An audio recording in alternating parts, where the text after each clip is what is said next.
Bismillahirrahmanirrahim. Assalamualaikum warahmatullahi wabarakatuh.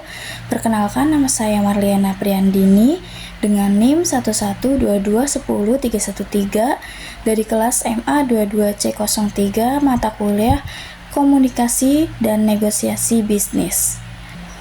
Di sini saya akan memaparkan hasil rangkuman saya mengenai komunikasi dan negosiasi bisnis. Langsung saja ke materi pertama, yaitu definisi dari komunikasi dan negosiasi bisnis.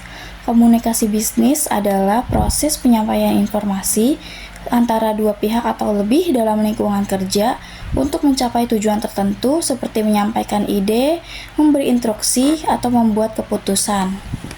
Dan negosiasi bisnis adalah proses tawar-menawar antara dua pihak atau lebih untuk mencapai kesepakatan yang saling menguntungkan, misalnya dalam kerjasama, pembelian, atau penyelesaian masalah. Manfaat dari komunikasi dan negosiasi dalam bisnis diantaranya adalah: yang pertama, meningkatkan kerjasama antar rekan atau mitra bisnis. Yang kedua, meminimalkan kesalahpahaman karena informasi disampaikan dengan jelas. Yang ketiga, membantu mencapai kesepakatan terbaik bagi semua pihak. Yang keempat, membangun hubungan bisnis yang baik dan berkelanjutan. Dan yang terakhir, mendukung kelancaran pekerjaan dan pencapaian target perusahaan. Baik, sebelum ke materi selanjutnya, saya izin mengkonfirmasi bahwa kebetulan saat ini saya sedang bekerja di Taman Kanak-kanak. Saya sebagai pengajar, sebagai guru di Taman Kanak-kanak. Dan saat ini saya belum bekerja di PT, jadi yang saya paparkan dalam video ini adalah pengalaman saya berdasarkan pekerjaan saya saat ini. Baik, langsung saja. Berikutnya adalah ada unsur-unsur komunikasi yang tersedia di lembaga Taman Kanak-kanak tempat saya bekerja. Yang pertama ada komponennya itu ada komunikator. Di situ ada guru, kepala sekolah, staf administrasi, dan kadang siswa TK. Lalu ada komunikan, orang tua, wali murid, siswa, guru lain, dan pihak eksternal atau misal dinas. Lalu pesan, informasi tentang pembelajaran, kegiatan sekolah, aturan, laporan perkembangan anak, dan lain-lain. Dan medianya lisan, tulisan, visual, digital bisa WhatsApp atau grup FB. Lalu saluran komunikasi yang digunakan di TK itu ada lisan langsung atau tatap muka. Contohnya seperti percakapan guru dan orang tua saat antar jemput anak, dan acara sosialisasi program sekolah yang diadakan setiap semester. Dan tertulis, contohnya surat edaran, papan pengumuman, laporan perkembangan anak. Lalu ada digital dan elektronik seperti grup WhatsApp, wali murid, video pembelajaran, dan voice note. Dan di sini ada nonverbal, contohnya bahasa tubuh guru saat mengajar atau menenangkan anak. Lalu berikutnya ada contoh kasus negosiasi jadwal kegiatan outing class yang terjadi beberapa bulan lalu. Latar belakangnya, sekolah TK saya berencana mengadakan kegiatan outing class atau belajar di luar kelas ke taman edukasi. Namun, beberapa orang tua menyampaikan keberatan karena jadwal awal bentrok dengan jadwal kerja mereka, sehingga tidak bisa mengantar anak-anak atau ikut mendampingi. Dan pihak yang terkait, guru kelas TKB, Ibu Septi sebagai pihak penyelenggara dan penghubung sekolah, orang tua siswa khususnya perwakilan dari grup WhatsApp orang tua, dan kepala sekolah sebagai pengambil keputusan akhir. Tujuan komunikasi atau negosiasi dari guru atau sekolah ingin kegiatan tetap terlaksana sesuai rencana pendidikan sekolah, namun tetap melibatkan peran orang tua. Dari orang tua ingin jadwal kegiatan disesuaikan agar bisa berpartisipasi dan mendampingi anak-anak. Karena kebetulan orang tua dari para siswa rata-rata pekerja, jadi mereka agak susah untuk mengambil cuti di hari kerja. Jadi proses komunikasi atau negosiasi dalam kegiatan tersebut itu seperti guru menyampaikan informasi awal tentang tanggal dan tempat outing kelas melalui grup WhatsApp orang tua. Lalu beberapa orang tua merespons bahwa Hari tersebut mereka bekerja dan tidak bisa izin, lalu mengusulkan opsi di hari lain atau hari weekend, yaitu hari Sabtu, karena sebelumnya jadwal kegiatan itu di hari Jumat. Tapi guru menanggapi dengan empati, menyampaikan bahwa pihak sekolah memilih hari biasa karena biaya lebih murah dan suasana tempat lebih kondusif. Maka dari itu peraturan sekolah tetap berlaku dan orang tua wali murid harus mengikuti peraturan yang telah berlaku. Selanjutnya, proses kepala sekolah diikutsertakan dalam diskusi dan menyarankan kompromi jadwal digeser ke hari Kamis pagi agar lebih ringan bagi orang tua yang bekerja, dan disediakan surat izin resmi dari sekolah untuk orang tua yang ingin mengajukan cuti. Lalu yang terakhir, negosiasi mencapai kesepakatan. Semua pihak setuju dan kegiatan tetap berjalan sesuai rencana yang telah disesuaikan. Hasil dan manfaat dari kasus tersebut yaitu kegiatan outing tetap terlaksana, orang tua merasa dilibatkan dan dihargai pendapatnya, dan komunikasi dua arah antara guru dan orang tua berjalan efektif dan menciptakan kerjasama yang baik.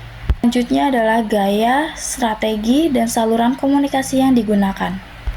Gaya komunikasinya yaitu guru memahami kondisi orang tua yang bekerja, tidak memaksakan kehendak.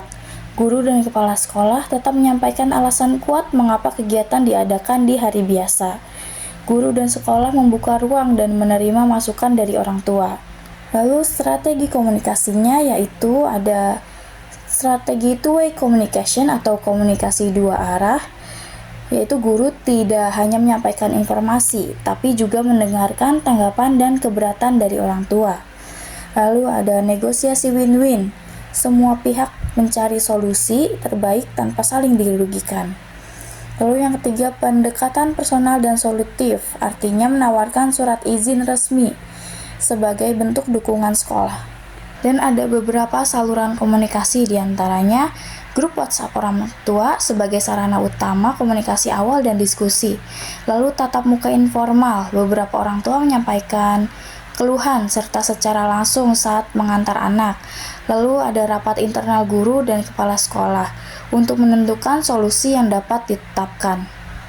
Dan hambatan yang muncul seperti perbedaan kepentingan. Sekolah ingin kegiatan berjalan sesuai program, orang tua ingin waktu yang fleksibel.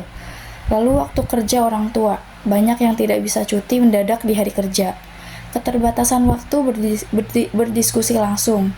Karena diskusi hanya melalui WhatsApp, sehingga bisa menimbulkan miskomunikasi atau salah paham. Penyesuaian solusi yang tepat yaitu penyesuaian hari kegiatan. Jadi hari diubah ke hari Kamis agar lebih ringan untuk orang tua.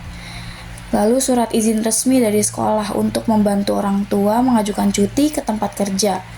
Dan pendekatan fleksibel terbuka, sekolah tidak memaksakan kehendak, tapi tetap menjaga tujuan pembelajaran. Selanjutnya adalah mengenai laporan bisnis dengan format 5W plus 1H. Yang pertama, what, apa yang terjadi? Terjadi keterlambatan pengiriman barang kepada pelanggan selama 2 hari. Keterlambatan ini disebabkan oleh miskomunikasi antara tim sales dan tim warehouse setelah libur panjang. Akibatnya, pelanggan mengajukan komplain resmi atas keterlambatan tersebut. Yang kedua ada who, siapa yang terlibat. Yang pertama ada tim sales, bertugas menerima dan meneruskan pesanan dari pelanggan. Yang kedua tim warehouse, bertugas menyiapkan dan mengirimkan barang sesuai instruksi dari tim sales. Yang ketiga ada customer, pihak yang dirugikan karena keterlambatan pengiriman. Dan yang terakhir ada manajer operasional, mediator dalam penyelesaian masalah dan negosiasi. Yang ketiga, when, kapan kejadian terjadi. Hari Senin, 30 Mei 2025, setelah periode libur long weekend, Jumat sampai Minggu. Keterlambatan pengiriman terjadi 30 Mei sampai dengan 1 Juni 2025. Yang keempat, where, di mana kejadian terjadi. Kejadian terjadi di kantor pusat perusahaan tempat koordinasi antar tim dilakukan, dan lokasi warehouse berada di gudang logistik utama perusahaan. Yang kelima, why, mengapa terjadi. Terjadi miskomunikasi internal karena yang pertama, pesanan pelanggan tidak diteruskan secara lengkap dan jelas dari tim sales ke tim warehouse sebelum libur. Yang kedua, tidak adanya sistem pencatatan dan pengingat otomatis untuk pesanan yang harus diproses segera setelah libur. Yang keenam, bagaimana penyelesaian dilakukan.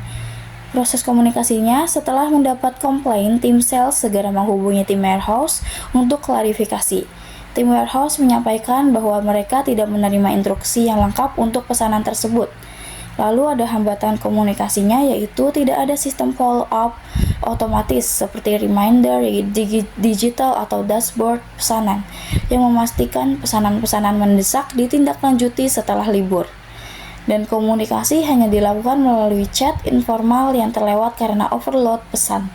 Solusi dan negosiasi yang dapat diterapkan yaitu diadakan rapat koordinasi antara sales, warehouse, dan manajer operasional untuk menyusun ulang SOP komunikasi pasca libur. Tim sales menghubungi pelanggan untuk menyampaikan permintaan maaf secara resmi, dan perusahaan menawarkan diskon pengiriman untuk order berikutnya sebagai bentuk goodwill. Dan di sini ada beberapa dokumen pendukung terkait pembahasan yang telah saya paparkan sebelumnya. Di sini ada undangan rapat sosialisasi program sekolah yang diadakan setiap semester. Tujuannya agar bisa terjalin komunikasi yang baik antara guru dan orang tua. Dan di sebelah ini kebetulan sekolah tempat saya bekerja itu menjadi sekolah mitra bersama dengan Universitas Pelita Bangsa, terkhusus program studi PG PAUD. Karena kebetulan kepala sekolah saya berteman baik dengan salah satu dosen yang di prodi tersebut, yaitu Ibu Yosi. Dan tahun lalu pun mahasiswa program studi PG PAUD melaksanakan PKL di tempat sekolah saya bekerja.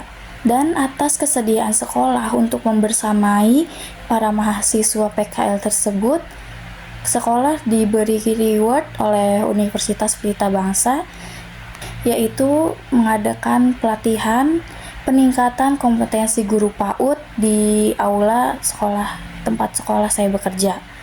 Dan di sebelahnya lagi adalah outing class ke daerah Bogor pada Oktober tahun lalu. Outing class yang sebelumnya sudah dibahas tadi.